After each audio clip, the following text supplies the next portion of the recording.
I had just sold my biotech company Apex Biodyne for $60 million. To celebrate, I invited my only daughter, Emily, and her husband, Ryan Ford, to l'Orangerie, the most expensive restaurant in the city. I stepped away from the table to take the call confirming the wire transfer. When I turned to go back, a young waiter blocked my path. He was terrified. "Mr. Shaw," he whispered, "I saw your daughter. When your son-in-law distracted you, she took a small vial from her purse and poured a powder into your wine." My blood ran cold, but I stayed calm. I walked back to the table, accidentally knocked over a water glass, and in the confusion I switched my glass with Emily's. 15 minutes later, her eyes rolled back in her head and she collapsed. Before I tell you exactly what happened in that restaurant, let me know in the comments where you're watching from, and hit that like and subscribe button if you believe that sometimes the people closest to you are the ones you know the least. My name is Peter Shaw. I'm 68 years old, and for the last 3 years I've been a widower. That $60 million wasn't just a number. It was the result of 40 years of my life, starting in a rented garage in Palo Alto, with 2 employees and a dream. Despite the success, I never changed. I still live in the same 3-bedroom ranch house I bought with my late wife Laura. I still drive a 7-year-old sedan. Laura, she was the smart one. She saw the world with a clarity I often lacked. And she never, not once, trusted Ryan. "He only looks at your checkbook, Peter," she'd warn me, her voice gentle but firm. "He doesn't see Emily. He sees a safety net." I'd always laugh it off. "He loves her, Laura. He's just ambitious." How wrong I was. Laura's been gone for 3 years, and her words echo in my head every time I see him. Emily and Ryan live a life I simply don't understand. They drive leased luxury cars that cost more per month than my mortgage ever did. They talk about clubs I've never heard of and vacations in places I've only seen in magazines. Ryan has some vague import-export business, but I'm a numbers man. I know he's drowning in debt. I've seen the letters mistakenly delivered to my house. My daughter, my Emily, she changed after Laura died. She grew distant, defensive, as if she were protecting him from me. But 6 months ago, when the news of the Apex Biodyne acquisition started leaking in the financial papers, they were suddenly present. "Dad, let us help you with your files. You shouldn't be handling all this paperwork alone." "Dad, are you sure your investments are set up correctly for the transition? Ryan knows a lot about this." I was so lonely, so desperate for the connection I'd lost, that I welcomed their sudden interest. I mistook their greed for affection. Tonight at l'Orangerie, that affection was suffocating. The restaurant was a palace of crystal and white linen. We were at the best table overlooking the city lights. "Dad, you're a legend," Ryan said, raising his glass of $20 water. "To you, the man who built it all from nothing." Emily chimed in, her smile blinding. "We're just so proud of you, Daddy." But their eyes weren't proud. They were hungry. They were looking at me like I was a winning lottery ticket they were finally ready to cash. "So, Dad," Ryan said, leaning in with that familiar oily charm, "with the company officially sold, what happens to all that infrastructure, the shipping routes, all those climate-controlled containers?" It was a strange question. I'm in biotechnology. We ship sensitive, heavily regulated medical compounds. It's not like shipping sneakers. "It's all part of the acquisition, Ryan," I said slowly. "The new corporation takes over all assets." "Why?" He just shrugged, taking a sip of his wine. "Just curious. Seems like a waste of good logistics." That's when my phone vibrated. The caller ID said, "Banque Suisse," the final confirmation. I excused myself. "I have to take this." As I walked away, I saw Ryan and Emily exchange a look I couldn't decipher, a look of anticipation. I walked out into the grand, marble-floored lobby. The call was brief, professional, and life-changing. Mr. Shaw, we can confirm the $60 million has cleared. Congratulations, sir. I hung up. I felt the weight of 40 years lift off my shoulders. I was free. I could retire. I could finally travel. I turned around, and that's when I saw the young waiter. He was young, maybe 24. His uniform was immaculate, but his hands were shaking so badly he could barely hold his empty tray. Mr. Shaw, he repeated, his voice barely a whisper. My name is Evan. I'm sorry to bother you, sir. I'm new here, but I have to tell you something. I am a man who has run a multi-million-dollar company. I have faced hostile takeovers, corporate espionage, and shareholder revolts. I can read people. This kid wasn't lying. He was terrified. What is it, Evan? I asked, my voice quiet. Sir, I was refilling water at the service station right behind your table. Your son-in-law, he pointed to that large painting on the far wall. He asked your daughter a loud question about the artist. It was strange. It felt staged, like he was making sure you were looking away. My blood turned to ice. My breath caught in my throat. Go on, I said. The moment you both looked away, your daughter, she was fast, sir. Really fast. She took a small brown glass vial from her purse. She unscrewed the cap, and she dumped a fine white powder into your wine glass. Then she swirled it just once and put the vial back in her purse. It took 2 seconds, maybe 3. A white powder, not a liquid, designed to dissolve. My mind raced. What was it, a poison to kill me here? In a crowded restaurant with witnesses. That's messy. That's traceable. This was something else. This was something clinical. I looked Evan straight in the eye. His own were wide with fear. Are you absolutely certain you saw this? He swallowed hard, nodding. Yes, sir. 100%. I saw the vial. She hid it in her napkin right after, but I saw her put it in her purse when you stood up to take your phone call just now. That's why I had to stop you. This kid had just handed me my life. I reached into my wallet. I pulled out a stack of bills. It was $500. Evan, I said, placing the money in his hand. His eyes widened. You didn't see anything. You will finish your shift. You will go home. You will never speak of this to anyone. But you just saved my life. If you are ever in trouble or if you ever need a job, you call this number. I handed him my personal card, the one that doesn't say CEO on it. Sir, I can't go, I said, my voice firm. And thank you. He vanished. I stood alone in the lobby for 10 seconds.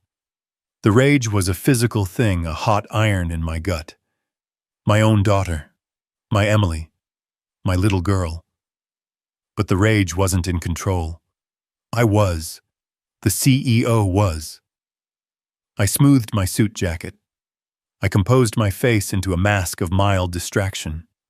I took a deep breath, and I walked back to the table. I sat down. The smell of the expensive food, the truffle oil, the seared scallops suddenly made me sick. Everything okay, Dad? Emily asked. Her smile was so bright, so radiant. It was the smile of a predator who had just set a perfect trap. Just work, I said, waving my hand dismissively. The lawyers are already finding loose ends from the sale. I picked up my wineglass. Her wineglass now, though she didn't know it. No, I set it down. Not yet. I had to be sure. I looked at my glass. The deep red Cabernet. It looked perfect, undisturbed. My mind raced back. Emily's comment from last week. Dad, you've been so forgetful lately. You missed our dinner reservation on Tuesday. I hadn't missed it. They had canceled it and told me I got the day wrong. I remembered Ryan's comment just 2 days ago. Peter, you seem confused. Are you sure you're okay to manage all this money alone? It all clicked. It wasn't poison. It was incapacitation. The powder wasn't meant to kill me. It was designed to mimic a stroke, to create sudden, terrifying confusion, to make me look like I had snapped right after securing $60 million. They wanted to have me declared incompetent. I needed to make the switch. Ryan was telling a long, boring story about one of his import deals, something about textiles from Turkey. Emily was hanging on his every word, her eyes sparkling, playing the part of the adoring wife. They were so busy performing for me, they weren't really watching me. I waited. I needed a moment of distraction. The waiter, not Evan, a different one, came to refill our water glasses. This was my moment. As the waiter reached for Ryan's glass, I accidentally jerked my arm, my elbow connecting solidly with Ryan's full glass of water. "Oh, goodness!" I exclaimed. "Peter, honestly!"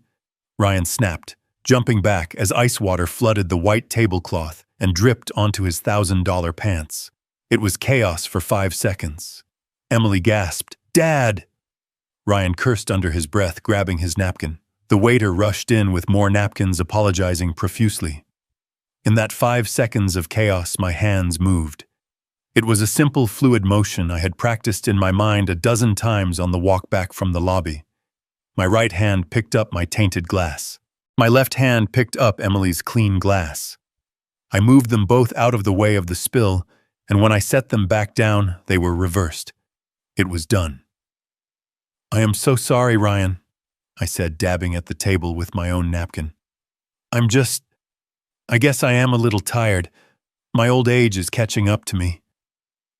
"It's fine, Dad," Ryan said, composing himself. He shared a knowing, triumphant look with Emily. They thought my clumsiness was the first scene. They thought their plan was working. They had no idea.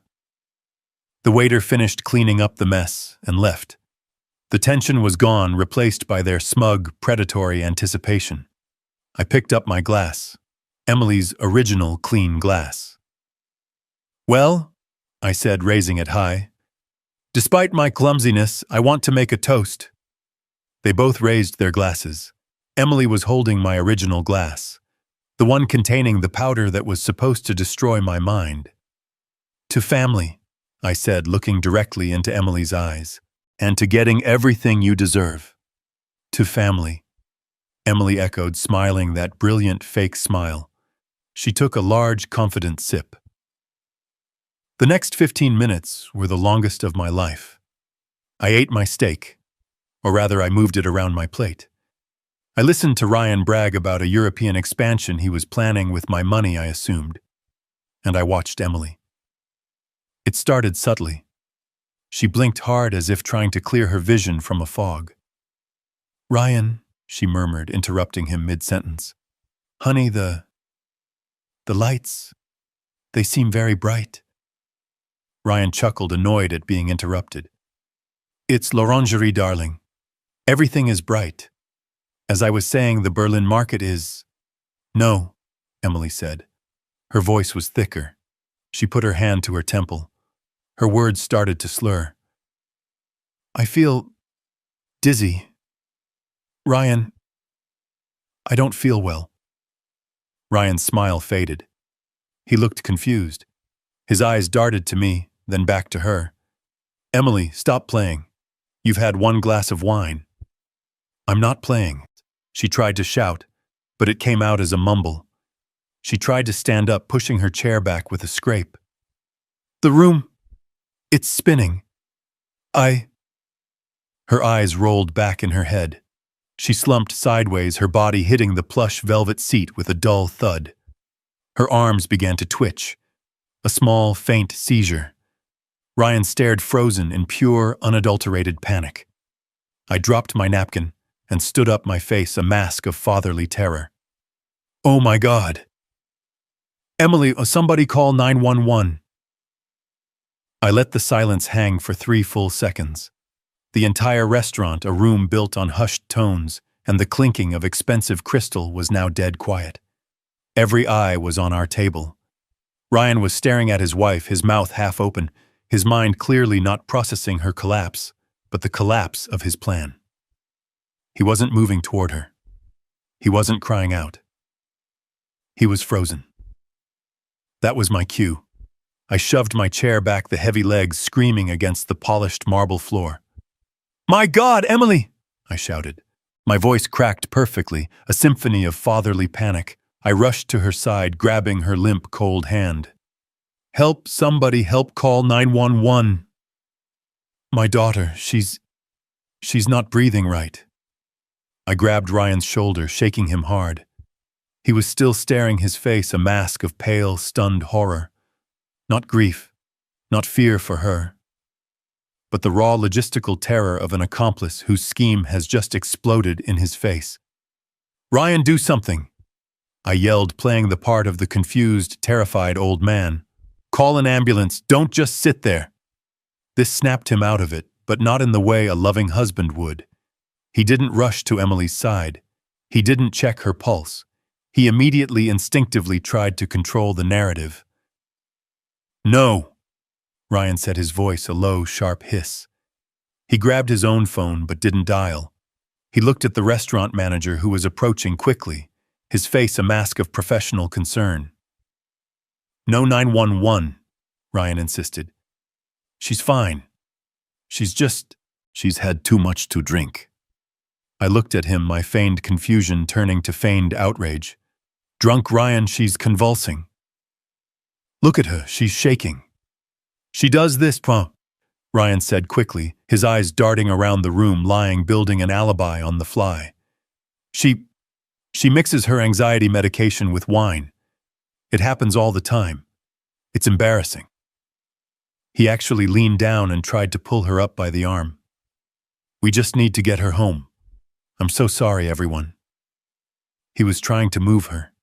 He was trying to get her out of the public eye, away from EMTs who would run tests, away from neutral doctors at an emergency room who would run toxicology reports. He needed to get her to his doctor, the corrupt Dr. Reed, to get his plan back on track. I saw Evan, the young waiter, my savior, watching from the service station. His face was pale, his eyes wide, locked onto mine. He knew what was happening. Ryan turned to the manager, his voice dripping with false embarrassment. "I'm so sorry about this. We'll take her. We're leaving. Just give us a minute to get her to the car." He was trying to stop the outside world from getting involved. He was desperate to salvage his plan. He leaned down to Emily again, but he wasn't checking her breathing. He was whispering, hissing in her ear, "Emily, get up now, stop this." I knew I had to override him. "He's in shock, though," I shouted to the manager, gesturing to Ryan. "He doesn't know what he's saying. She's not drunk. She barely touched her wine, she needs a doctor." Just as Ryan was about to physically lift Emily from the chair, Evan stepped forward, his own cell phone already pressed to his ear.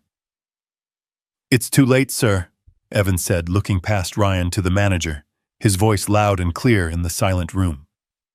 "I've already called 911. They are on their way. They said not to move her under any circumstances." Ryan's head snapped toward Evan. The look in his eyes was no longer panic. It was pure, unadulterated murder. "You did what?" he spat. "You little... I told you she was fine, you're fired. You have no idea what you've just done." The manager, a tall man who was clearly not paid enough for this, stepped between them. "Mr. Ford, the waiter did the correct thing. If a guest collapses on our premises, we are legally required to call for medical assistance. Please step back." Ryan's mask of the charming, successful son-in-law was gone. He looked trapped, a cornered animal. He stared at me, his chest heaving, and I saw his mind finally putting the pieces together.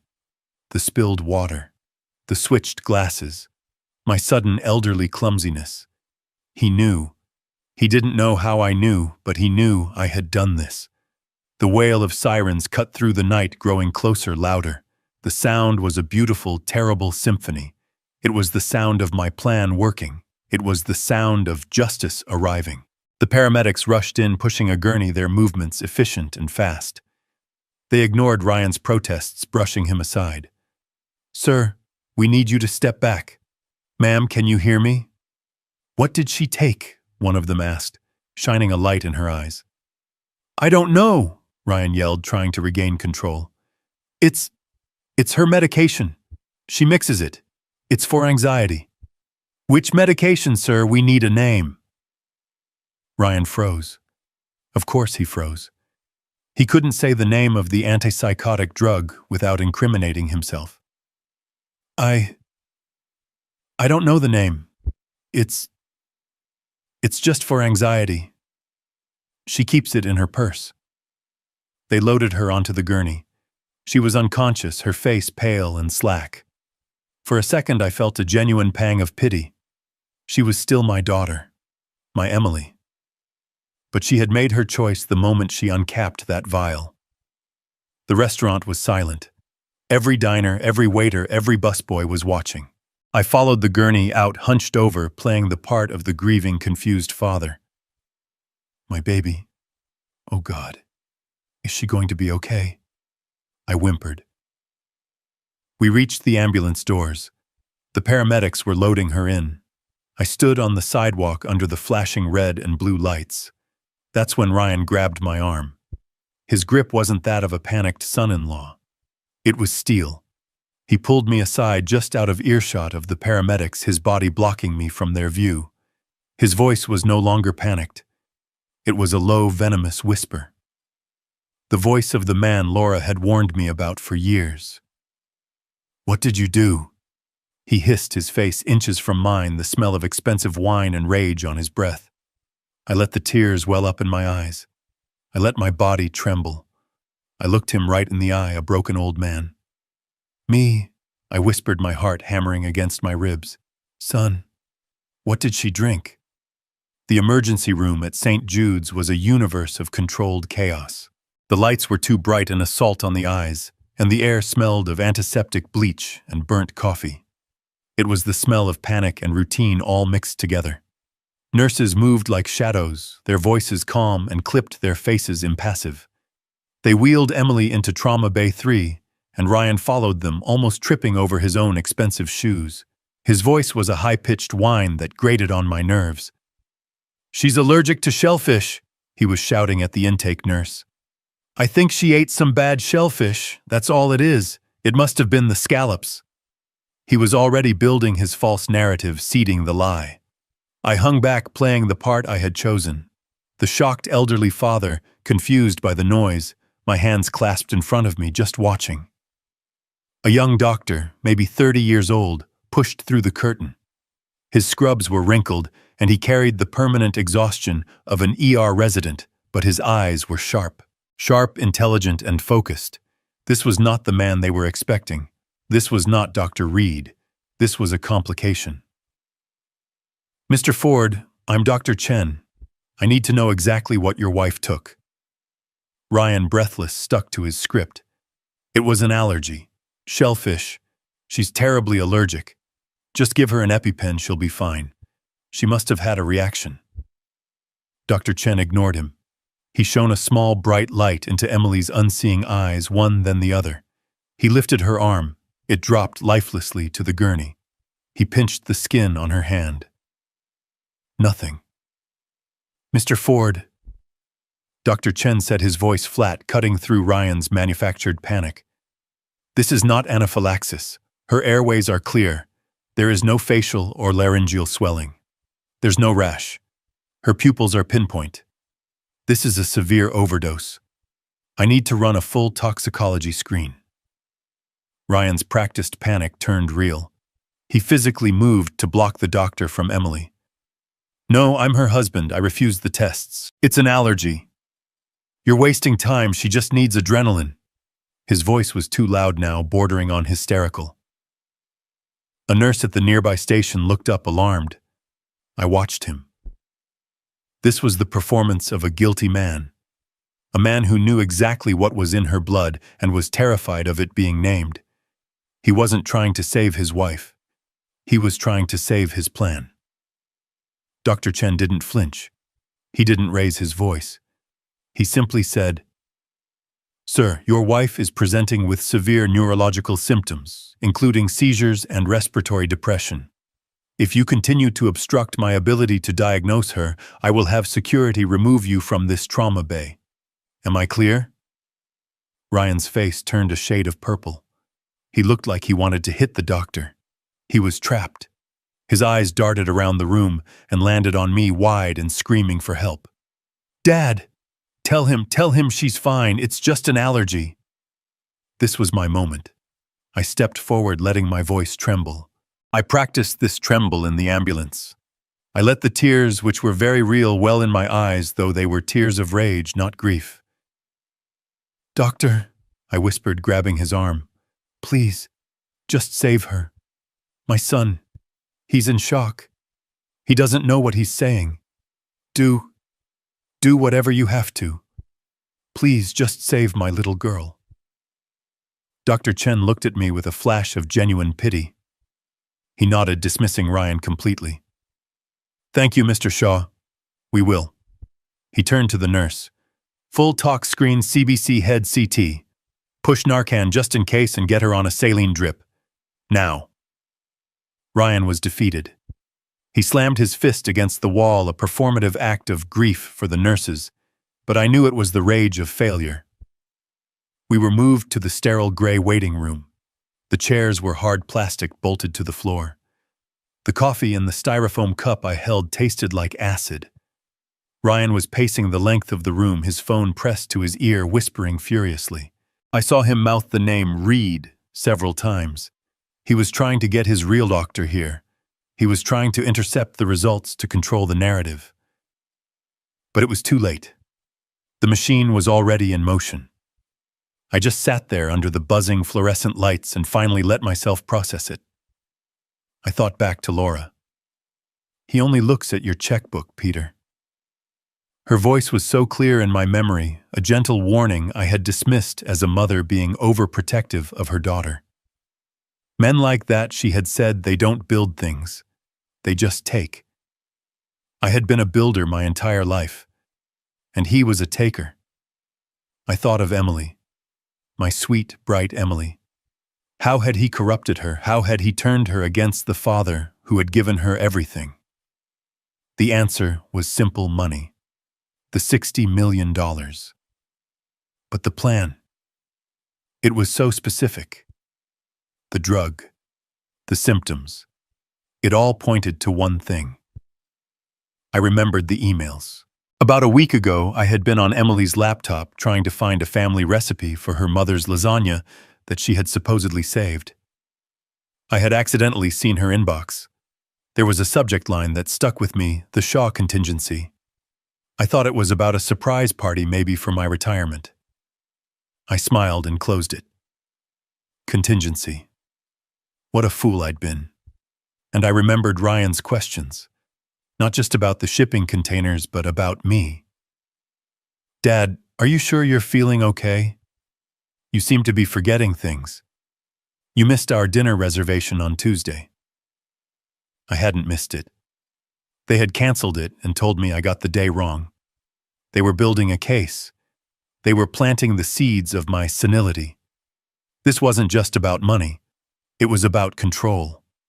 They were going to use this drug, a drug that mimics a stroke, that causes acute confusion, that makes a 68-year-old man look senile, to have me declared incompetent.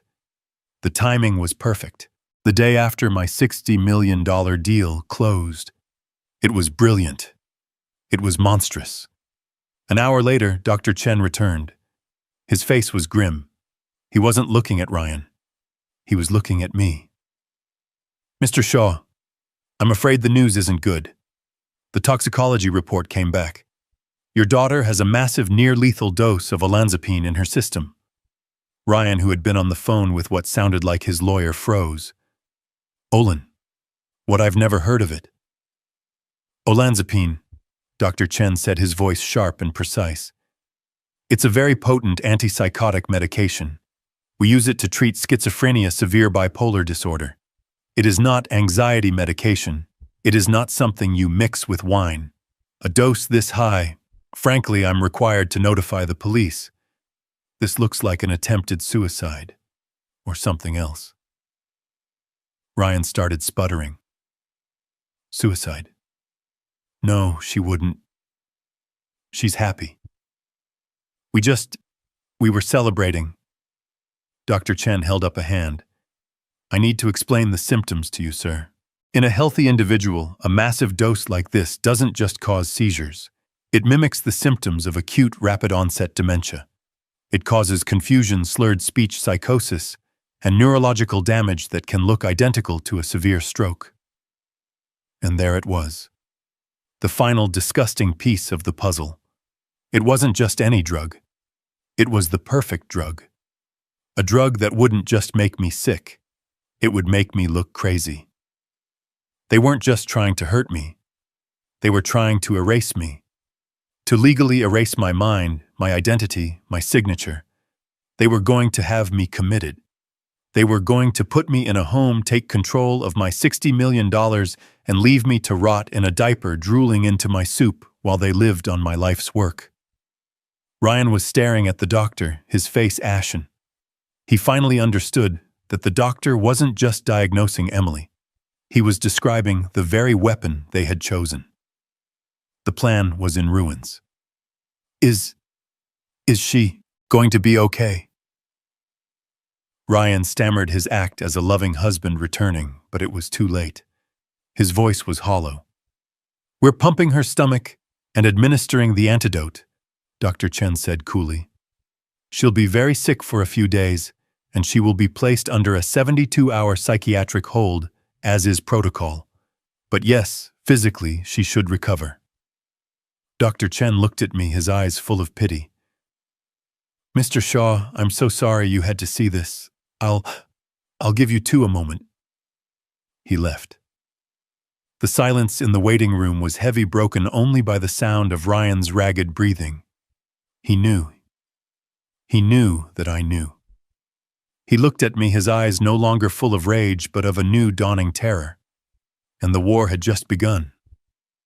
Ryan's composure was a cheap suit, and it was ripping at the seams. He collapsed onto one of the hard plastic chairs in the waiting room, but he couldn't sit still. He was vibrating with a toxic energy. He was a cornered rat, and he was getting desperate. I knew my part to play. I slumped into a chair across from him, burying my face in my hands. I let my shoulders shake, mimicking the sobs of a broken old man. I was crying, but not for Emily.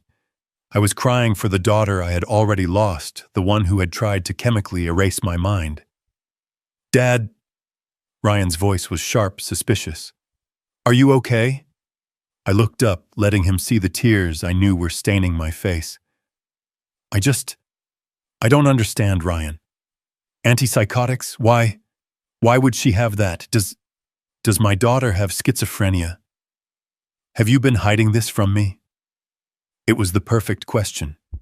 It gave him an escape route, a lie he could build on. He seized it.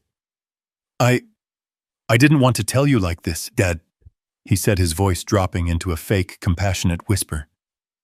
We've been struggling. She's been seeing a doctor. Dr. Reed. She must have confused her bottles. She must have taken the wrong dose. Dr. Reed. The first piece of the puzzle. I filed the name away. Oh, God, I whimpered. My poor girl, and Dr. Chen said the police. Why the police, Ryan? He's an idiot.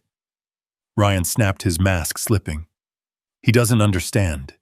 He's just a resident. He's overreacting. I'll handle it. I'm calling Dr. Reed right now. He'll come down here and straighten this all out. He'll explain. Yes, I said, my voice trembling. Yes, please, son. Call him. I need some air. I think I'm going to be sick. I staggered to my feet, hunched over, and pushed my way through the double doors leading to the main corridor. I didn't go to the bathroom. I didn't go outside. I hid in a small alcove by the vending machines, just out of sight of the waiting room doors, but close enough to hear. Ryan must have thought I was gone. He burst out of the waiting room a second later, his phone already to his ear. He was pacing, his voice a venomous whisper that echoed in the sterile hallway. "Reed, it's me. The plan is a disaster. She drank it. Emily drank it." He stopped listening, his free hand tearing at his hair. "I don't know how the old man... He must have... I don't know. It doesn't matter. He's here acting all confused and broken, but... Reed, he's here. He's not the one who took the drug." Another pause. Ryan's face was contorted with rage. "Yes, she's stable, but they ran a tox screen. They know it's olanzapine. They're talking about a psych hold police reports. This is falling apart." He was practically vibrating now. He slammed his fist against the cinder block wall. "What do we do?" "The hearing is at 8 a.m. That's in 5 hours. How are we supposed to get a conservatorship over him? If he's the picture of health and she's the one in the psych ward, 8 a.m., the second piece of the puzzle. Dr. Reed, an 8 a.m. hearing." "No," Ryan suddenly yelled into the phone. "No, you listen to me. You're in this just as deep as I am. Your gambling debts aren't my problem. You were paid to handle the medical side, so you handle it. You get down to this hospital. You tell them Dr. Chen is an idiot. You tell them you're her primary physician. You tell them she's unstable, that she's a suicide risk, that she's been stealing his medication. I don't care what you say, just fix this, and you'd better be ready to testify at 8 a.m. He hung up, breathing like he'd just run a marathon. He stood there for a moment, his back to me, trying to regain his composure. He ran his hands through his hair, straightened his suit jacket, and took a deep, shuddering breath. Then he turned and saw me. He froze. His face went completely white. He had no idea how long I'd been standing there. "Dad," he stammered. I was just... I didn't let him finish. I stumbled forward, my hand on my heart. "Ryan, I heard you yelling. What's happening? Who is Reed?" What did he mean, fix this? Ryan's mind was racing. I could see the gears turning, the lies forming. He put his arm around my shoulder, his grip too tight, guiding me back toward the waiting room. His fake, comforting son persona was back, but it was cracked, desperate. "Dad, you misunderstood. Dr. Reed is Emily's psychiatrist. I was angry. I was yelling at him because I feel like he failed her. He should have warned us she was this unstable." "Unstable," I whispered. "Suicide risk. He thinks she might have done this on purpose, Dad." Ryan said, his voice catching. He was trying to pivot. If he couldn't frame me for dementia, he would frame his own wife for suicide. He thinks she tried to kill herself. "But why?" I asked, letting my voice crack again. "He doesn't know. Maybe it's my fault," he said, lowering his eyes. "The stress of your new money. It's been a lot for her. Maybe she felt inadequate." It was a brilliant, disgusting lie. He was already planting the idea that my $60 million was the problem, the destabilizing force that had driven his wife to this. I let him guide me back to the chair. I need to go home, son," I whispered. This is too much. My heart, I can't be here. Will you be okay?" Relief washed over his face. The last thing he wanted was me here asking questions, being seen by doctors who weren't on his payroll. "Yes, Dad. Of course," he said, his voice dripping with false concern. "You go home. Get some rest. You look terrible. I'll stay here. I'll handle everything with Dr. Reed when he gets here. I'll call you as soon as I know more." He practically pushed me toward the exit. "Take a cab. I'll pay for it." "Okay, son. Okay." I walked out of the hospital, a frail old man trembling, devastated. The act held until the automatic doors slid shut behind me. The second the night air hit my face, my back straightened. The trembling stopped. The grief vanished, replaced by a cold, hard focus. It was 3 a.m. I got in a cab. 52 Crooked Creek Lane, I told the driver, my address. But as we drove, I leaned forward. Actually, driver, can you take me to my daughter's house first? 47 Willow Crest Drive. I need to pick up a few things for her. He nodded and changed course. Emily and Ryan lived in a new-build mansion that my $60 million hadn't paid for. Yet. I knew they kept a spare key under the pot of a dead fern by the back door. Ryan thought he was clever. I just thought he was lazy.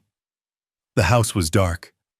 I let myself in, my heart pounding, not with fear, but with adrenaline. I knew exactly where to go. The home office. I sat down at Emily's sleek white desk. I turned on her laptop. No password. Another sign of their arrogance. They never believed I was a threat. I opened her email. It didn't take long. I didn't need to search for conspiracy. I just searched for the name Ryan had so kindly provided. Reed. The chain popped up. Dozens of emails between Emily Ryan and a Dr. A. Reed. I read them, and with every word my blood ran colder. From Ryan Ford to Dr. A. Reed. Subject, the Shaw contingency. Reed, he's becoming a problem. He's questioning things. He's asking about the shipping manifests. The sale of the company is a disaster for us. We need to accelerate the timeline. From Dr. A. Reed to Ryan Ford. Subject Re, the Shaw contingency. The risk is high. A forced psychiatric hold needs a precipitating event. You can't just say he's confused. He needs to be confused. I've prescribed the olanzapine under a false name. The dosage I recommended will induce acute psychosis and symptoms mimicking a stroke within 20 minutes of ingestion. From Emily Shaw Ford to Ryan Ford. Dr. A. Reed, Subject Re, the Shaw contingency. I'll do it at the celebration dinner. He'll be distracted. He trusts me. Once he's at the hospital, Reed, you take over. You certify him. Ryan, you file the petition first thing in the morning. We have to get control of the assets before the federal audit begins. The federal audit. My God. I had been right. It wasn't just about the money. It was about the logistics. Ryan had been using my company, my good name, to run his criminal enterprise. And then I saw the final email in the chain sent just yesterday. It was from a law firm. To Ryan Ford, Emily Shaw Ford, from Jacobs and Hall, PLLC, attached emergency conservatorship petition, Peter Shaw, PDF. My hands were shaking. I clicked the attachment. There it was, my life reduced to a legal document. Petitioner Ryan Ford seeks emergency conservatorship over his father-in-law, Peter Shaw. And the reasons: Mr. Shaw has been exhibiting signs of rapid onset senile dementia, paranoia, confusion, financial irresponsibility. And the final damning line, to be supported by the expert testimony of his primary care physician, Dr. Albert Reed, who will attest to Mr. Shaw's inability to manage his own affairs. The hearing is set for November 4th, 8:00 a.m., Courtroom 3B. Today, in less than 5 hours, they had planned it all: the drug, the dinner, the medical expert, the emergency hearing. By 9 a.m. this morning, I was supposed to be a ward of the state with my criminal son-in-law holding the keys to my $60 million kingdom. I looked at the clock on the wall. 3:55 a.m. I closed the laptop. I had everything I needed. Not today, I whispered to the empty, silent house. Not ever. I left my daughter's dark house at 3:55 a.m. The cab ride from the hospital had been a blur, but the drive from Emily's home to my own was sharp, cold, and clear. My hands weren't shaking anymore. The frail, devastated old man I had been playing for the last few hours was gone, left behind in the hospital waiting room. The man driving my sedan now was Peter Shaw, the CEO. The man who had built a $60 million company from nothing. The man who had faced down hostile takeovers and corporate spies. The man who was now at 4 a.m, officially at war. I picked up my phone. I didn't hesitate. I dialed the number. It rang once, twice. "This had better be a matter of national security, Peter," a deep, gravelly voice answered. "Right," I said, my voice steady, cutting through the silence of the empty streets. "Wake up. I need you at the office. Not in the morning. Now." There was a half-second pause. "I'm on my way." He hung up. Mr. Wright doesn't ask unnecessary questions. He's not a family lawyer. He doesn't handle wills or divorces. He's a shark. He's the man who structured the Apex Biodyne acquisition. He's the man who crushed a competitor's frivolous patent lawsuit 2 years ago with a single brutal cross-examination.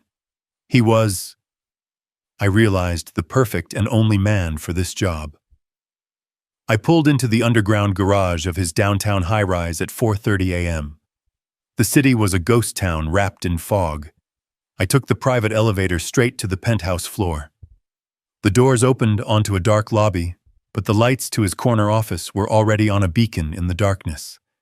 He was standing by his window overlooking the sleeping city, already in a crisp white shirt and tie. He had a pot of coffee brewing. He looked like he'd been awake for hours.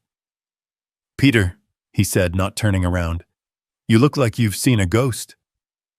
I walked in and sat in one of the leather chairs opposite his massive desk. "Worse right. I've seen a monster. 2 of them. And one of them is my own daughter." For the next 30 minutes, I told him everything. I didn't cry. I didn't raise my voice. I gave him a CEO's report, cold, factual, chronological. The $60 million celebration. The waiter, Evan, and his warning. The switched glasses. The collapse. The ER. Dr. Chen's honest diagnosis. Olanzapine, an antipsychotic. Ryan's immediate panicked attempt to cover it up, to blame an allergy. Wright listened, his face an impassive mask, his fingers steepled. He just nodded, absorbing every detail. "And then," I said, "Ryan made his first mistake. He named their doctor, a Dr. Reed. He thought I was a grieving, confused old man, so he talked right in front of me." I repeated the phone call I'd overheard in the hospital corridor. "Reed, the plan is a disaster." She drank it. "The hearing is at 8 a.m. You have to fix this." Wright's eyes narrowed. "A hearing 8 a.m. What hearing?" "That," I said, "is the second thing." I took a deep breath. While Ryan was arguing with the nurses, I went to Emily's side to comfort her. Her purse was on the gurney. She was unconscious. I reached into my suit pocket. I pulled out the small brown glass vial still inside the napkin I'd wrapped it in. I placed it gently on his polished mahogany desk. There were still a few grains of powder at the bottom. I found this in her purse. And then I went to their house. "You broke in?" Wright asked, not with judgment, but with curiosity. "I used the spare key they forgot I had. I checked her laptop. I searched your name, Reed." Wright's impassive mask finally cracked. A slow, cold smile spread across his face. "Peter, you old fox." She saved it all right. The entire conspiracy. An email chain called the Shaw Contingency. Emails between her, Ryan, and this Dr. Reed. He prescribed the drug. He advised them on the dosage. He was going to be their expert medical witness. Witness for what? Wright asked, though he already knew. I leaned forward. "A hearing. This morning. 8 a.m. Courtroom 3B. I forwarded you the email with the attachment. It was an emergency petition for a conservatorship. My conservatorship." Wright swiveled in his chair, his computer screen lighting up his face. He read the email, then opened the PDF. I heard him let out a low whistle. My God. Rapid onset senile dementia, paranoia, financial irresponsibility, a danger to himself and his assets. He looked up at me, his eyes now sharp, all business. They were going to have you drugged, declared incompetent, and committed all in the space of 12 hours. And Ryan would have full control of all $60 million before the market even opened. He stood up. The shark was in the water. "Peter, we are going to destroy them," he said, his voice a low growl. He began to pace. "This isn't just family fraud. This is conspiracy to commit aggravated assault. This is medical malpractice. This is perjury. This is beautiful in the most disgusting way." He picked up his phone. He didn't dial. He hit a single speed dial button. "Peterson," he barked into the receiver. "It's right. Wake up." He didn't wait for a reply. "I need a full workup. A doctor. Name is Albert Reed. R-E-E-D. I need to know everything. Bank accounts, debts, medical board citations, mistresses, parking tickets. I want to know what brand of toothpaste he uses. And I need it. Not now. I needed it 30 minutes ago." He hung up. He looked at me. "Okay. They have a hearing at 8 a.m. We'll be there. But we are not going to defend Peter. We are going to attack. This Dr. Reed is the weak link. He's the one who connects Ryan's plan to a criminal act. They think they're walking into a simple family court hearing to roll over a confused old man." Wright poured me a cup of coffee. His hand was perfectly steady. "They have no idea," he said, a grim smile on his face, "that they're actually walking into their own execution." It was 5:15 in the morning. The sky outside Wright's penthouse office was just beginning to bruise with the first pale gray light of dawn. The city below was silent, a sea of dark glass and steel. The only sound in the massive quiet room was the hiss of the high-end coffee machine and the steady rhythmic click, click, click of Wright tapping his gold pen on his legal pad. The adrenaline from the hospital from the break-in at Emily's house was starting to wear off. It was being replaced by something else, a cold, heavy exhaustion that settled deep in my bones. But it wasn't the exhaustion of an old man. It was the exhaustion of a general on the eve of a battle he never asked to fight. "He's been planning this for months, Wright," I said. My voice sounded rough in the stillness. "He's been playing me. My own daughter." I had to stop. Saying it out loud made it real in a way the emails hadn't. The pain was a physical thing, a sharp, constant pressure behind my ribs. Wright didn't offer sympathy. That's not why I pay him. He's a strategist. He poured me another cup of coffee, black and strong enough to strip paint. "Grief makes people blind, Peter," he said, his voice a low gravel. "They counted on you being the grieving husband. They miscalculated. They didn't count on you still being the CEO." He was right. They saw Dad. They saw the old man in the worn cardigan, who missed his wife. They forgot who had built the company they were so desperate to steal. They forgot that I didn't get to where I am by being naive. I had just been naive about them. "I should have listened," I murmured, staring into the black coffee. "God, I should have listened to Laura." Wright looked up from his notes. His eyes were sharp. "Laura, what did she know? She saw him." I said, the memory washing over me, fresh and painful. From the very beginning, from the first dinner he had at our house, Ryan was so charming, full of compliments, laughing at my bad jokes. I was happy for Emily. But Laura, she had that X-ray vision for people. That night after they left, she was quiet. I asked her what was wrong. I could still see her clear as day, sitting in our old armchair by the fireplace, a book open on her lap that she wasn't reading. "He doesn't see her, Peter," she told me, her voice soft. "He sees her name. He sees Shaw. He sees Apex Biodyne." I told her she was being cynical. I told her Emily was in love and happy, and that was all that mattered. She tried again. I continued, my voice growing thick. About a year later, Ryan had just lost a major investment. $20,000 of their money or so, he said. Emily came to me crying humiliated. Of course I wrote the check. I thought I was helping my daughter. That night Laura was furious. Not at me, at him. I looked at Wright, the shame of that memory hot on my face. She said, "He's a taker, Peter. He only looks at your checkbook. He's a parasite. And he's teaching our daughter how to be one too."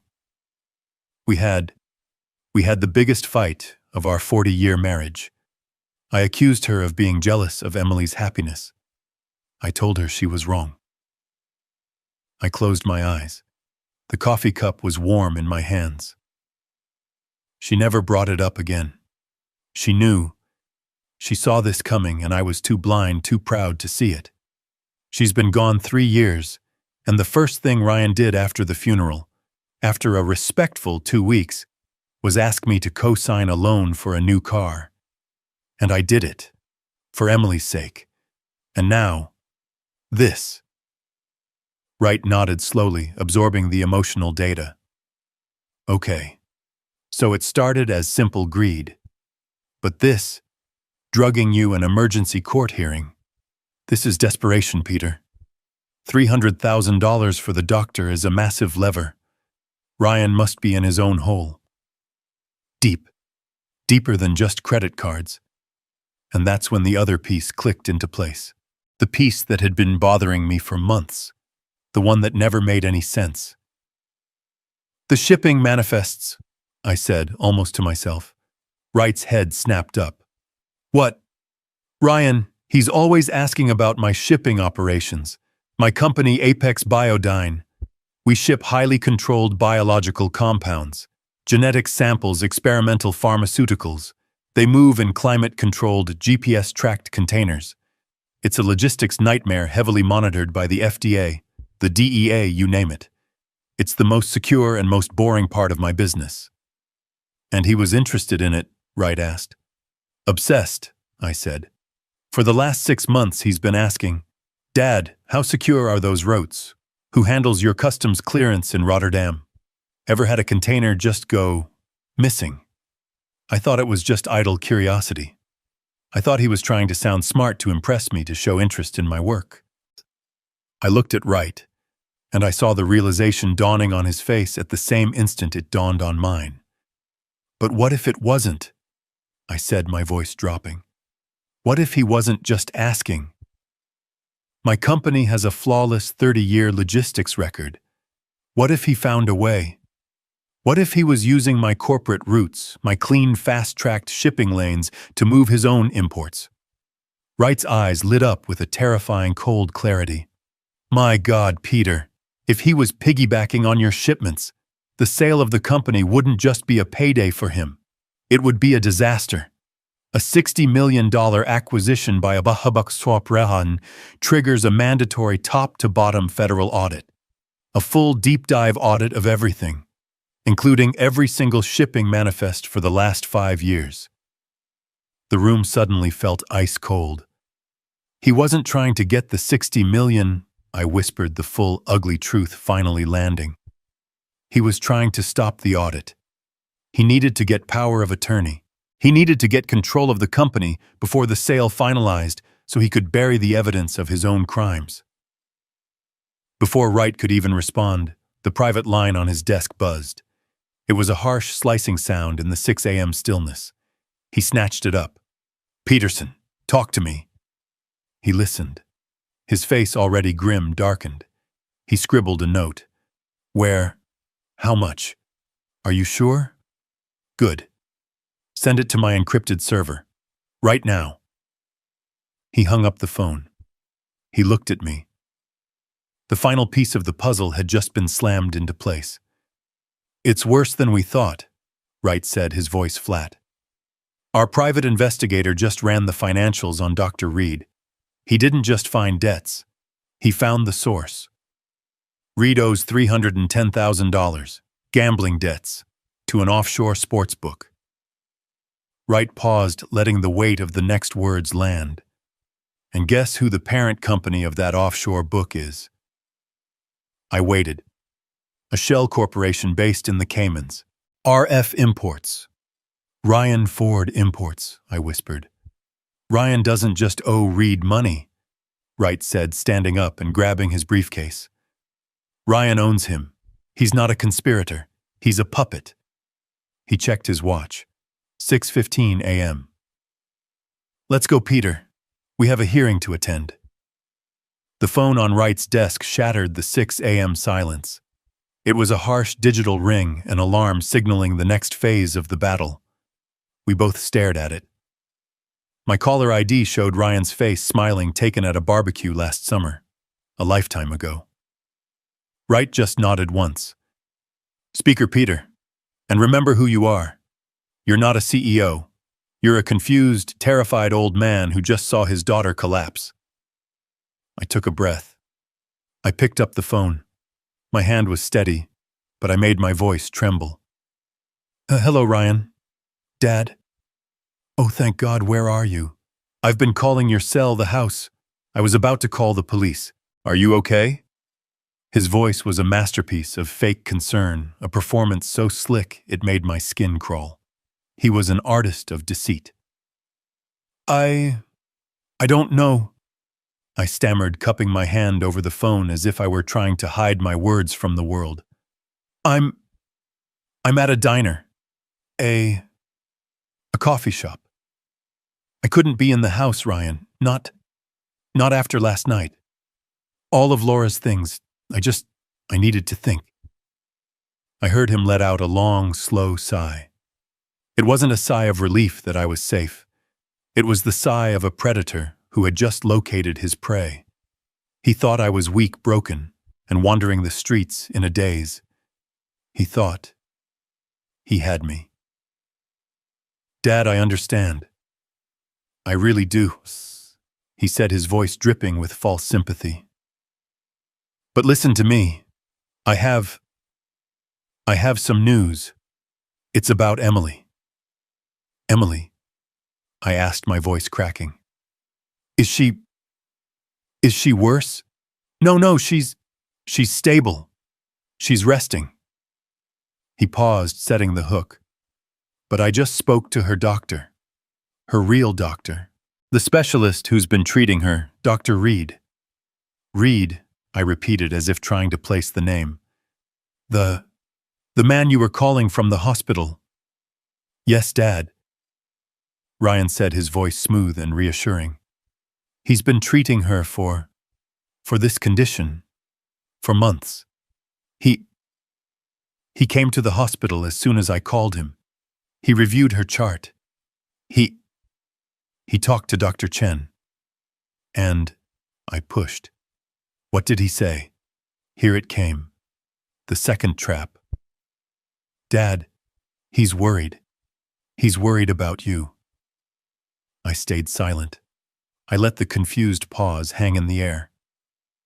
Me, I finally whispered. Why? Why me? He says based on what I told him. Your forgetfulness lately. Your outburst at the restaurant. How you were so confused. He was using my own act against me, turning my feigned symptoms into his evidence.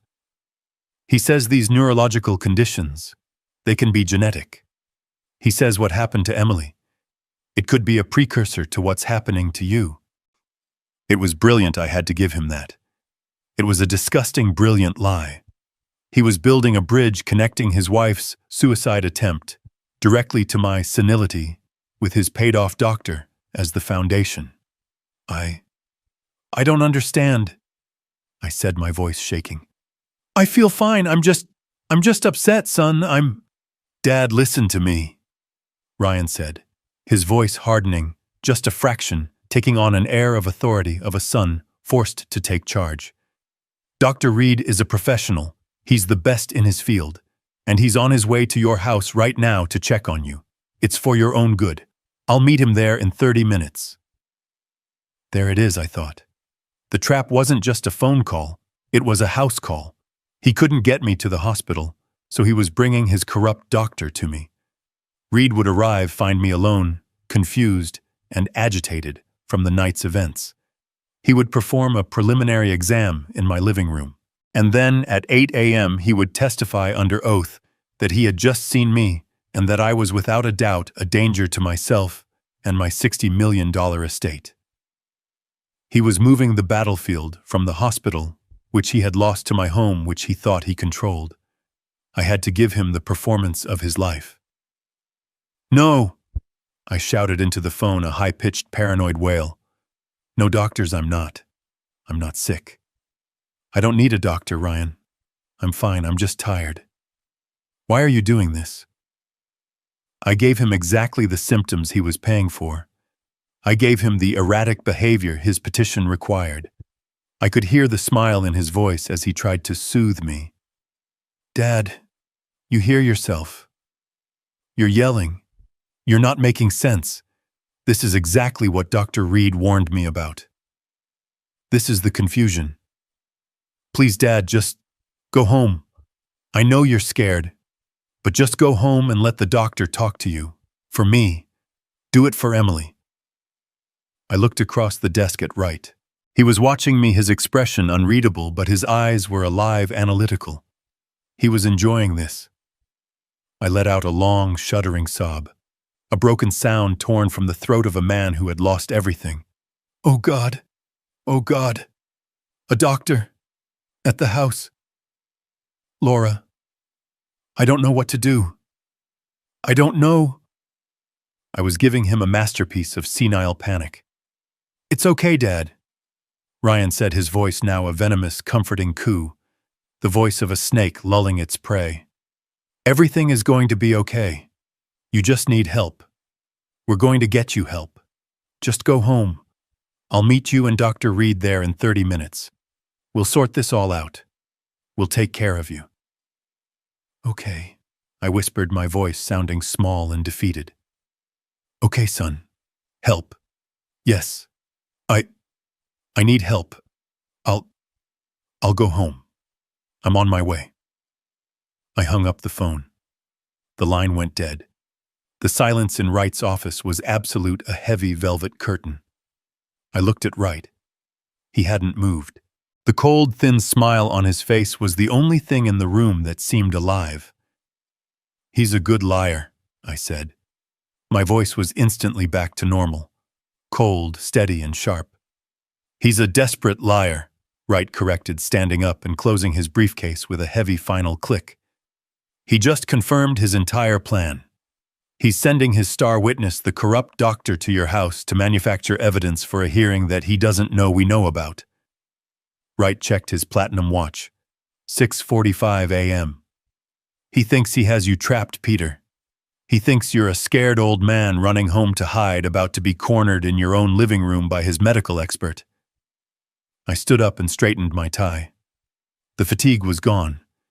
The adrenaline was back, clean and sharp as glass. "So, what's our move?" Wright picked up his briefcase. He walked to the door and held it open for me, the lights of the empty hallway gleaming on the marble floor. "A good trap," Wright said, his smile all teeth. "Let them go to your house. Let them wait.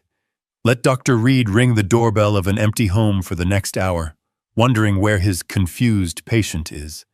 Let them panic." "And where will we be?" I asked, walking past him into the hall. Wright's voice echoed in the empty corridor as we walked toward the elevator. Peter, we have a hearing to attend. Courtroom 3B, 8 a.m. sharp. And he said, pressing the elevator button, are going to be early. 7:45 a.m. The fluorescent lights of the county courthouse hallway hummed, casting a sick, greenish glow on the cheap linoleum floors. The air smelled of stale coffee and old floor wax. This wasn't my world. My world was boardroom negotiations and international contracts. This was a place of petty squabbles and family betrayals. It felt dirty. Mr. Wright and I stood at the end of the hall, just watching the door to courtroom 3B. We were early. They were earlier. Through the small wire mesh window in the door, I could see them. My family. My executioners. Ryan was pacing. He was wearing his best suit, a dark charcoal wool that I probably paid for, but he looked like hell. His eyes were bloodshot, his skin pale and clammy. The stress and adrenaline from the night's disaster were rolling off him in waves. He was a man who had gambled everything, and was desperate to see the final card. Next to him was his lawyer, a young slick man in a suit that was too shiny, his hair slicked back with too much gel. He looked like he'd gotten his law degree from a late-night television commercial. And then there was Dr. Reed. He wasn't pacing. He was sitting on the hard wooden bench, completely still, his hands clasped so tightly, his knuckles were white. He was a man in a cage of his own making. A $300,000 cage. He kept dabbing at his forehead with a handkerchief, his eyes darting toward the door every few seconds. He was terrified of me. He should have been terrified of Ryan. Ryan stopped pacing and leaned in to whisper to his lawyer. I couldn't hear the words, but I didn't need to. I knew exactly what they were saying. I could almost hear his frantic hiss. He's not here. It's 7:48. He's not coming. The lawyer must have put a calming hand on his arm, motioning for him to keep his voice down. He probably told him what a gift this was. And then Ryan spoke again, his voice a low, triumphant rasp that carried just enough to be heard in the quiet hall where I stood. It's perfect, he whispered to his lawyer. The lawyer nodded, a smug little smile playing on his lips. He's not here. Of course he's not here. Ryan let out a sound that was half laugh, half hiss. Dr. Reed went to his house just like we planned. He rang the bell for 20 minutes. No answer. The old man is gone. He's probably wandering the freeway in his bathrobe by now. He leaned in closer, his voice dropping, but his arrogance making it sharp. This is better than the original plan. He's a missing person. He's confused, he's scared, he's a danger to himself. This just proves our case. The judge will have to grant the emergency petition. We'll have the guardianship before 9 a.m. I felt Wright's hand on my shoulder, a silent, heavy pressure. Not yet, Peter, he whispered, his voice a low rumble. Don't move. We wait for the judge. We let them commit. We let them lie to an officer of the court. Let them build their own gallows plank by plank. My rage was a cold, hard stone in my chest. I wanted to burst through that door. I wanted to see the look on my son-in-law's face. I wanted to grab him by his expensive, choking tie and ask him how he dared to destroy my family. But Wright was right. This wasn't an emotional outburst. This was a corporate takedown, and timing was everything. We heard the bailiff's voice from inside. All rise. The Honorable Judge Anderson presiding. The clock on the wall read 7:59 a.m. Wright straightened his tie. He looked at me, and his eyes were not the eyes of a lawyer. They were the eyes of a shark that smells blood in the water. Showtime, he said. We stood outside the heavy oak doors of courtroom 3B. I could hear the sharp rap of the gavel followed by the bailiff's voice. All rise. The Honorable Judge Anderson presiding. I checked my watch. 8 a.m. on the dot. Wright put a hand on my arm. Patience, Peter. Let him take the bait. Let him lie to the judge. Inside, I could hear the rustling of papers. The judge, a man with a reputation for being impatient and sharp, cleared his throat. His voice was a dry rasp. We are here for the emergency hearing regarding the conservatorship of one Peter Shaw. Case number 774B. Is the petitioner, Mr. Ryan Ford, present? I pictured Ryan, my son-in-law, standing up. I pictured his slick, cheap lawyer at his side. I heard the scrape of a chair. A new voice. Young arrogant. Ryan's lawyer. Yes, Your Honor.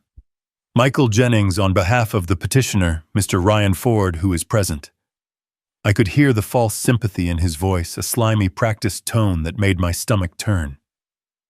Your Honor, we are here today under the most tragic of circumstances.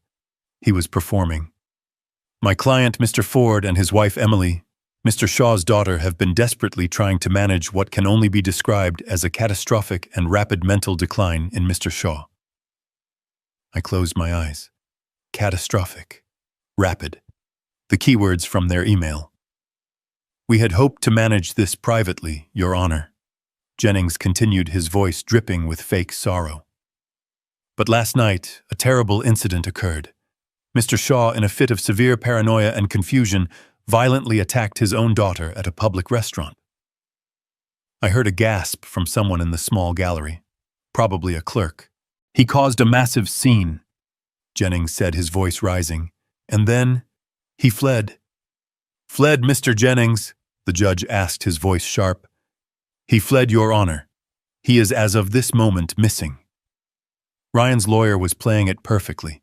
He was painting me as a violent, senile old man, a danger to himself and others. My client, Mr. Ford, is beside himself with worry. He and his wife's primary physician, Dr. Albert Reed, who is present in court today ready to testify, rushed to Mr. Shaw's home this morning to conduct a wellness check. They found the house empty. Mr. Shaw is gone. He's in the wind, with access to $60 million that he in his current state is incapable of managing. We fear he is a danger to himself. The lawyer let that sink in. We are here today to respectfully ask the court to grant an emergency guardianship to my client, Mr. Ford, so he can protect his father-in-law from himself, secure his assets, and get him the medical help he so desperately needs. The silence that followed was heavy, respectful. The lawyer had painted a devastating picture. I could hear the judge clear his throat, probably preparing to sign the order. He must have seen this a dozen times. A family struggling with an elderly relative who had lost his mind. A very serious allegation, Mr. Jennings, the judge's voice began. Given the assets involved and the fact that Mr. Shaw is missing, that was our cue. Wright didn't knock. He simply pushed the heavy oak door open. The thud of the door swinging on its hinges echoed in the suddenly silent courtroom. It was the loudest sound I'd ever heard. I apologize for our tardiness, Your Honor. Wright's voice was a low-pitched cannon. It filled the room, a voice of absolute power and control. It seems my client and I were given slightly incorrect information about the timing of this hearing. We stepped inside. Me first. Wright at my shoulder. I was not in a bathrobe. I was not confused.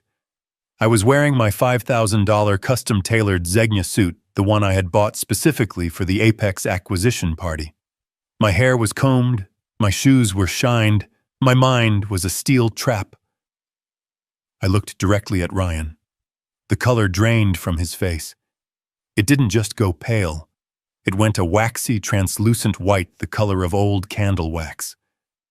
His jaw dropped open, a wet, ugly, gaping hole. He looked like he had just seen his own ghost. His lawyer Jennings spun around, his own smug expression frozen, then shattering like a cheap mirror. But my favorite reaction, was Dr. Reed. He was sitting in the front row.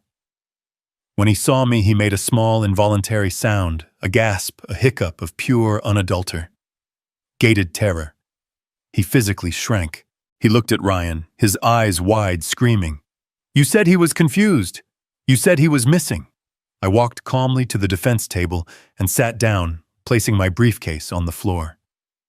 Wright sat next to me. We looked like we owned the place. We did. Mr. Jennings, the judge said, clearly trying to catch up. You said your client's father-in-law was missing. Ryan's lawyer was stammering. He couldn't form a word. He just pointed a shaking finger at me. But he, Your Honor, Wright said, standing up smoothly. My name is Harrison Wright. I am Mr. Peter Shaw's legal counsel, and my client, Mr. Shaw, is right here. He is not confused. He is not missing. And he most certainly did not attack his daughter. He is, however, the victim of a depraved and criminal conspiracy, and we are here to address it. Ryan made a noise like a man being strangled. He sank into his chair, his eyes locked on mine. The look of triumph was gone. The arrogance was gone.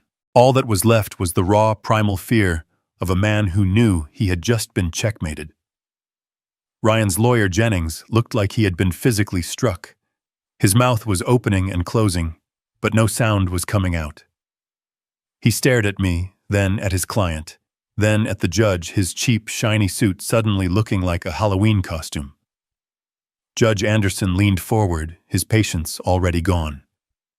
Mr. Jennings, you told this court your client's father-in-law was missing. He appears to be very much present. Would you care to explain this discrepancy? Jennings ran a finger under his collar, which suddenly seemed 2 sizes too tight. Your Honor, this is a shock. A pleasant one, of course. We are overjoyed that Mr. Shaw is safe. This only proves our point, his erratic behavior, his disappearance, and now his sudden reappearance. It confirms the petition's urgency. He was trying to spin my arrival as more evidence of my insanity. The audacity was breathtaking. We would like to call our first witness, Jennings stammered, shuffling his papers. A man who can speak directly to Mr. Shaw's deteriorating mental state. We call Dr. Albert Reed. A bailiff called the name. Dr. Reed, who had been trying to blend into the wooden bench, flinched as if he'd been tasered. He stood up slowly. His face was slick with a sheen of cold sweat. He looked at Ryan, his eyes wide with panic, a silent, desperate plea. Ryan just stared back, his expression like stone, his eyes promising murder if Reed didn't follow the plan. Reed was a dead man walking. He took the stand. He was sworn in. His hand was shaking so badly he could barely keep it on the Bible. Dr. Reed, Jennings began finding his footing again. You are Mr. Peter Shaw's primary care physician, is that correct? Reed cleared his throat. Yes. I have been consulting with him. Yes. And in your professional medical opinion, Doctor, what is Mr. Shaw's current mental state? This was it. Reed had to commit. He looked at me just for a second, then quickly looked away, focusing on a spot on the back wall. Mr. Shaw, Peter, he is in a state of severe decline, Reed said, his voice a reedy, practiced monotone. He is exhibiting classic signs of rapid onset dementia, paranoia, severe memory loss, agitation. He is deeply confused. In your opinion, is he capable of managing his own affairs? Absolutely not. Reed said, the lie coming easier now. He is a danger to himself. He is incapable of understanding complex financial matters, like, say, the $60 million sale of a company. He would be highly susceptible to outside influence. Thank you, Doctor. No further. Just a moment. Mr. Wright's voice cut through the room like a steel blade. He stood up, not with aggression, but with a kind of lethal, polite curiosity. I have a few questions for the doctor, Your Honor. Judge Anderson nodded. Counselor. Wright walked toward the witness stand. He was smiling. It was the most terrifying smile I had ever seen. Dr. Reed, good morning. Harrison Wright, counsel for Mr. Shaw. You've painted a very grim picture. You say you are Mr. Shaw's primary care physician.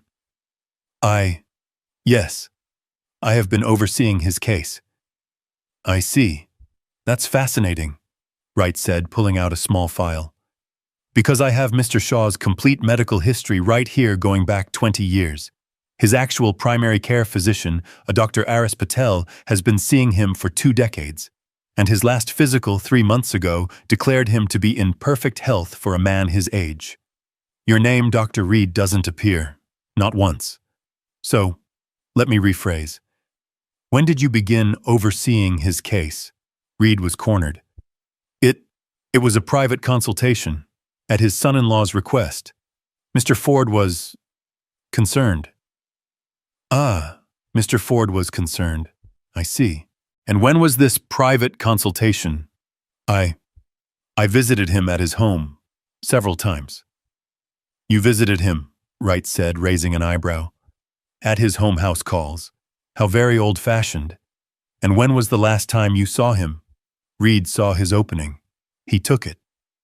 This morning I went to his home this morning at Mr. Ford's request. He was deeply agitated. He was confused. He fled the house. He was yelling.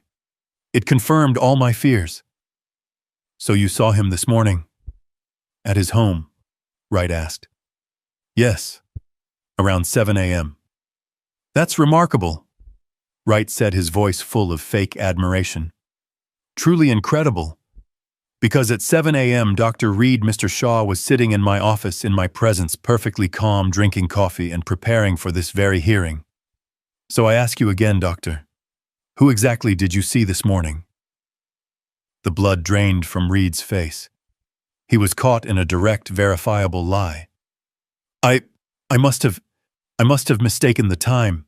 It was yesterday. Let's move on, Wright said, waving a dismissive hand. Let's talk about your finances, doctor. You mentioned you were concerned about Mr. Shaw's. Are you concerned about your own? Jennings, Ryan's lawyer, jumped to his feet. Objection, relevance, Your Honor. It is entirely relevant, Your Honor, Wright boomed. It speaks directly to this witness's motive and credibility. Overruled, the judge snapped. Answer the question, doctor. Reed was pale. I don't see what my personal finances... Don't you? Wright walked to a legal easel and placed a large document on it. It was a bank statement. Do you recognize this account, doctor? It's an offshore account, in the Cayman Islands. Your name. That's private. Not anymore, Wright said. Now let's look at this. A payment and another and another. Bi-weekly payments coming from a shell corporation called RF Imports. Are you familiar with RF Imports, doctor? Reed said nothing. He was just sweating. Let me help you, Wright continued. RF Imports is a shell company owned by Mr. Ryan Ford, your patient's son-in-law. Wright flipped the page to a summary sheet. For 6 months, Dr. Reed, you have been receiving payments from Mr. Ford into this offshore account. The total as of last week is $310,000. The courtroom was absolutely silent. Ryan looked like he was going to vomit. So, Dr. Wright's voice dropped to a quiet, lethal growl. I have 2 questions for you. First, is $300,000 your standard fee for treating senile paranoia? Reed just shook his head, mute. Second, Wright said, moving closer. My investigator found that this account is directly linked to several online sports betting sites. Is it true, Dr. Reed, that you are over $300,000 in debt to Mr. Ryan Ford's personal bookie? Reed broke. It wasn't a slow crumble. It was a complete shattering implosion. He let out a strangled sob. He owned me, he shrieked, the words tearing out of him. He owned my debt. He said he'd ruin me. He said he'd report me to the medical board. He told me the old man was already confused. He said it would be easy. He was sobbing now, a pathetic, broken man. He said he just needed a medical opinion to protect his family. He gave me the vial. He told me what to say. It was all him. He planned it all. He forced me. He collapsed forward, burying his face in his hands, his whole body shaking. The judge stared aghast. The stenographer's fingers were flying. Ryan's lawyer, Jennings, slowly sat down his case, his career evaporating before his eyes. And Ryan just sat there, frozen, his mask of sanity completely gone, his eyes wide and empty. He had lost, and he knew it. Dr. Reed's confession hung in the air, thick and toxic. The man was sobbing on the witness stand, a grotesque puddle of a human being. But Ryan Ford wasn't finished. He wasn't going to go down that easily. He leaped from his chair, his face a mask of purple, twisted rage. He pointed a shaking finger, not at Reed, but at me. He's lying, Ryan shrieked, his voice cracking. The doctor is lying. He's in on it with him. My father-in-law is the crazy one. He poisoned his own daughter. That's what happened. He attacked Emily at the restaurant. He's senile. He's violent. Arrest him. He was unraveling. It was a desperate, chaotic attempt to throw mud in every direction, hoping some of it would stick. His own lawyer Jennings just sat there, his head in his hands, having completely given up. The courtroom was in chaos. The bailiff was shouting for order. Judge Anderson slammed his gavel, the sharp crack cutting through the noise. "Silence, silence in this courtroom!" The room settled. The judge looked at the sobbing wreck of Dr. Reed. He looked at the screaming, frantic Ryan Ford. And then he looked at me. I was the only one in the room who was perfectly calm. I was just sitting there, my hands folded on the table. "Mr. Shaw," Judge Anderson said, his voice low and heavy, "you have sat here and listened to some extraordinary accusations. The petition before me says you are incompetent. The witness says he was paid to lie about it. And your son-in-law now accuses you of attempting to murder your own daughter. Do you have anything you would like to say?" This was it, the moment. Mr. Wright placed a reassuring hand on my arm. I stood up slowly. I buttoned my suit jacket. I turned not just to the judge, but to the small, stunned audience. "Yes, Your Honor, I do." My voice was calm. It was the voice of a CEO, not a victim. "The truth," I said, "is always simpler than the lies, and the truth is this." I looked at Ryan. His eyes were wide, burning with hate. "My daughter Emily did try to drug me last night. That is true. She poured a powder into my wineglass. A powder that Dr. Reed here—" I nodded at the sobbing doctor, so kindly provided. "A drug designed to make me appear confused, paranoid, and senile." I paused, letting the room absorb it. "But she made a mistake. She drank the wrong glass." A collective gasp went up from the gallery. Judge Anderson's eyes widened. "That," I continued, "is the what. But the why. The why is so much more interesting. And it has everything to do with my son-in-law."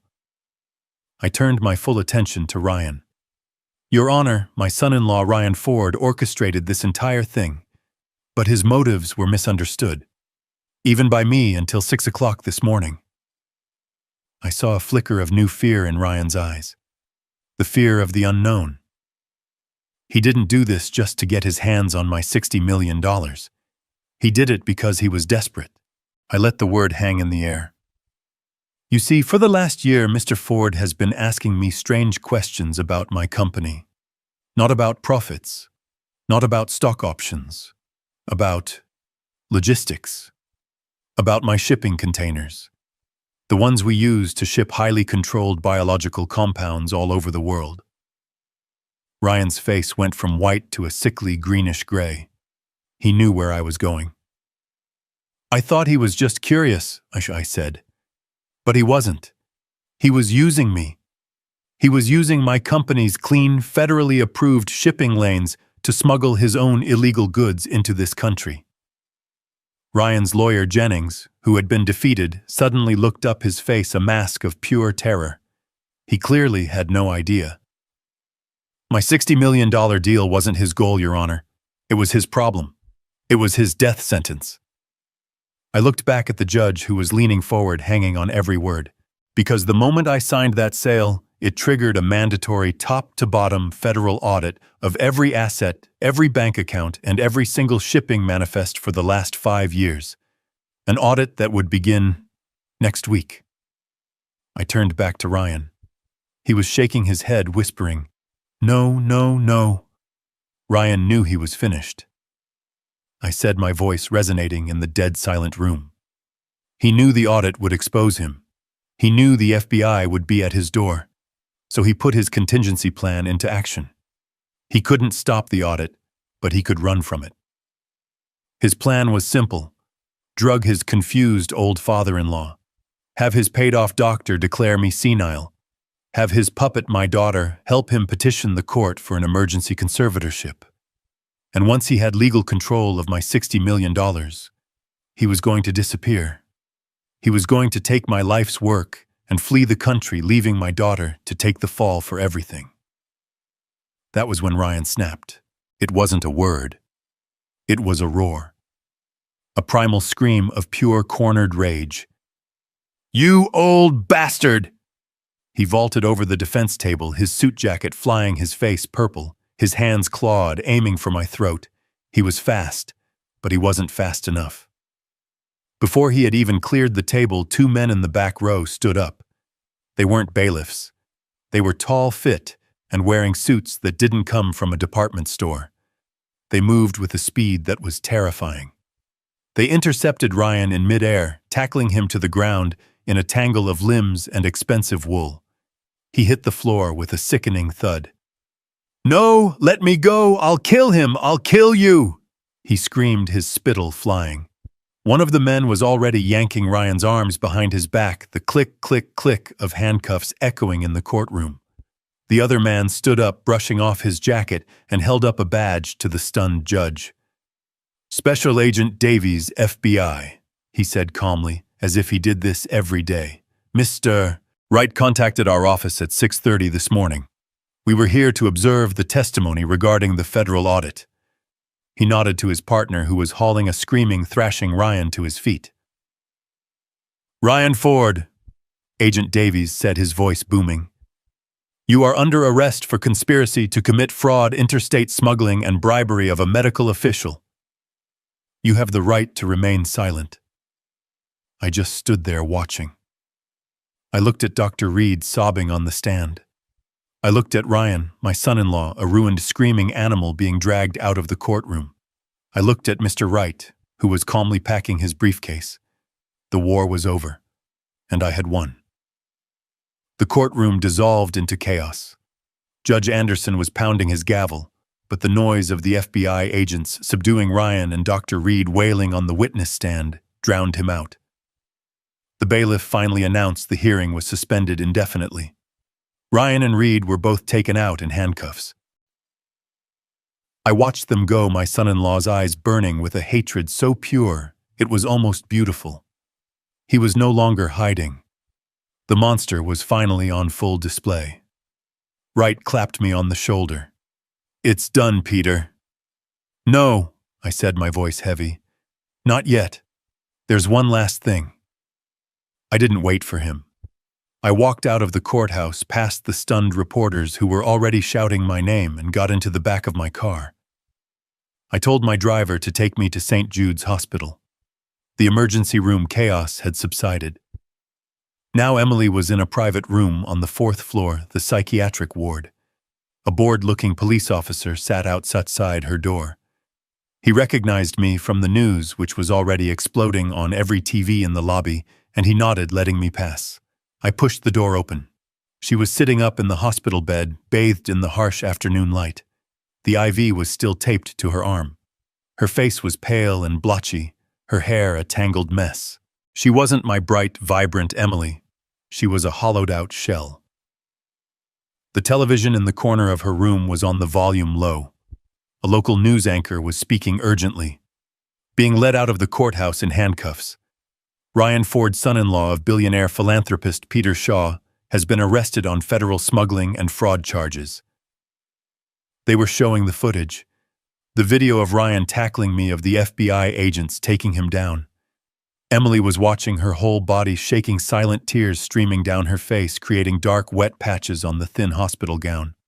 She looked up as I entered. Her eyes were wide, not with guilt, but with the terror of being caught. "Dad," she whispered, her voice a broken croak. "Dad, what happened? I just woke up. I saw this on the news. Ryan, what did they do to him?" She was lying. Even now, after everything, her first instinct was to lie, to play the victim, to pretend she was just a confused, innocent bystander in the wreckage of the life she had helped destroy. I didn't raise my voice. I didn't yell.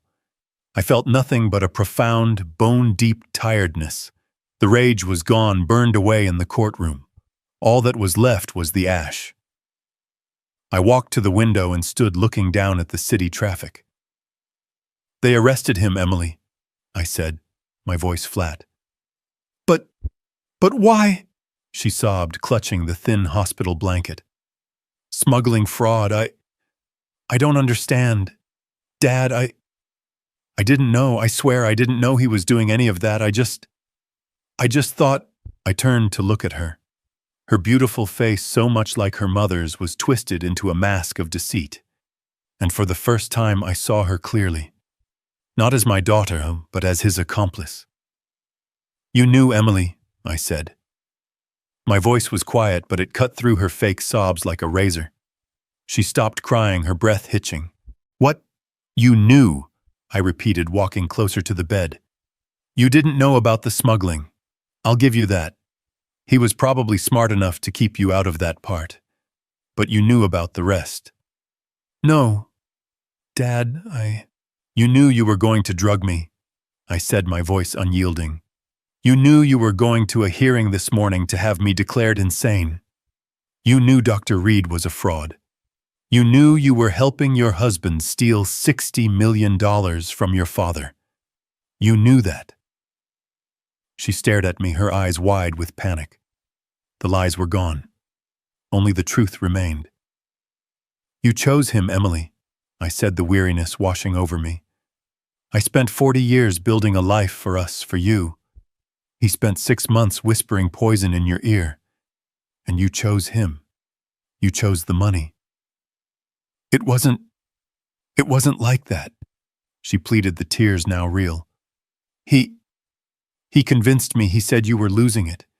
He said you were going to lose the money. He said it was the only way to protect you. And you believed him, I asked. You believed the man who couldn't hold a job over the father who gave you the world. You believed him so much that you were the one who held the vial. You were the one who poured it into my glass. She had no answer. She just crumpled, folding in on herself. Her sobs now the raw, ugly sound of true despair, the sound of a person who had lost everything. I stood there for a long time watching my daughter cry. I had won. I had protected my legacy. I had exposed the criminals. But I had lost my little girl. I had lost her years ago and just hadn't been willing to see it. He's gone, Emily, I said finally, my voice void of emotion. And the woman who tried to drug me, she's gone too. I don't know who you are anymore. Emily's breath hitched, and her eyes, which had been dull, were now wide with a new kind of terror.